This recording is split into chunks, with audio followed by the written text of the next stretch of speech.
চট্টগ্রামের কর্ণফুলী নদীতে এখন অবস্থান করছে পণ্য বোঝাই শতাধিক লাইটার জাহাজ। পণ্য লোড করার পরেও এসব জাহাজে নির্দিষ্ট সময়ে খালাস না করার অভিযোগ উঠেছে। বৃহস্পতিবার খালাস না হওয়া ২৭টি জাহাজে অভিযান চালায় বন্দর কর্তৃপক্ষ। রুবেল উদ্দিনের ক্যামেরায় একে আজাদের রিপোর্ট।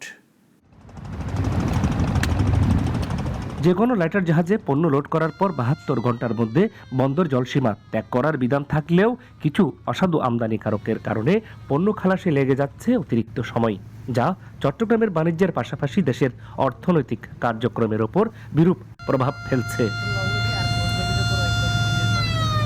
এসব অপতৎপরতা ঠেকাতে মাঠে নেমেছে চট্টগ্রাম বন্দর কর্তৃপক্ষ।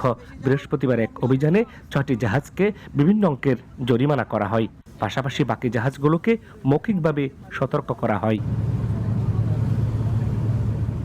অভিযানে দেখা গেছে চট্টগ্রামের এস ট্রেডিং এর আমদানি করা প্রায় ২৫০০ টন গম নিয়ে এমবি আল ওয়াহাব জাহাজটি ১ মাস ধরে কর্ণফুলী নদীতে অবস্থান করছে। একই আমদানিকারকের আরেকটি জাহাজ এমবি আল আসওয়াদ ২ প্রায় ১ মাস ধরে অবস্থান করছে, যা আইনগতভাবে অগ্রহণযোগ্য।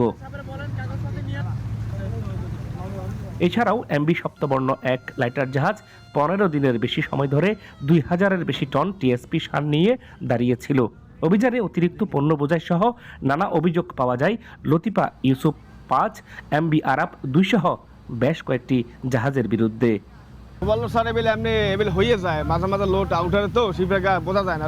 ওভারলোড আপনার জাহাজের রুলিং থাকলে একটু এদিক সেদিক হয়, রুলিং এর মধ্যে আপ ডাউন হয়। কি তো অ্যাসিস্টেডিং একটা সিটি দিয়েছে, সিটির মাধ্যমে জানানো হয়েছে যে কেন খালাস হচ্ছে না বা কবে খালাস করবে, তারা সবকিছু সিটির মাধ্যমে জানিয়ে দিয়েছে।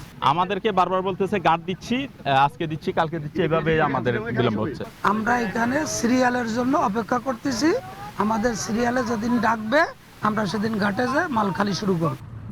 বাজারে স্থিতিশীলতা বজায় রাখতে কোনো ধরনের ছাড় দেওয়া হবে না বলে জানায় বন্দর কর্তৃপক্ষ। কয়েকটা জাহাজ আমরা পেয়েছি যারা প্রায় ১ মাস ধরে এখানে অবস্থান করছে এবং তাদেরকে আমরা জিজ্ঞেস করেছি ওনারা কবে পণ্য খালাস করবেন। সেই বিষয়ে ওনাদের কোনো নির্দেশনা নেই, ওনারা এক্স্যাক্টলি বলতে পারেন না কখন ওনারা পণ্য খালাস করবেন। এই অভিযানটা আমাদের পুরো মাসব্যাপী চলমান। গতকালকেও আমরা ২,২০,০০০ টাকা জরিমানা করেছি। আমরা চট্টগ্রাম বন্দর এই গত রমজানের মতো এবারের রমজান যেন আমরা আমাদের দেশের মানুষ স্বস্তিদায়কভাবে পালন করতে পারি, এটা আমরা নিশ্চিত করতে আমরা প্রতিজ্ঞাবদ্ধ এবং এটা করার জন্য আমাদের যা কিছু করার প্রয়োজন আমরা সেটাই করব। রমজান মাসকে সামনে রেখে এমন অভিযান নিয়মিত পরিচালিত হবে বলেও জানান তারা। একে আজাদ, নাগরিক, চট্টগ্রাম।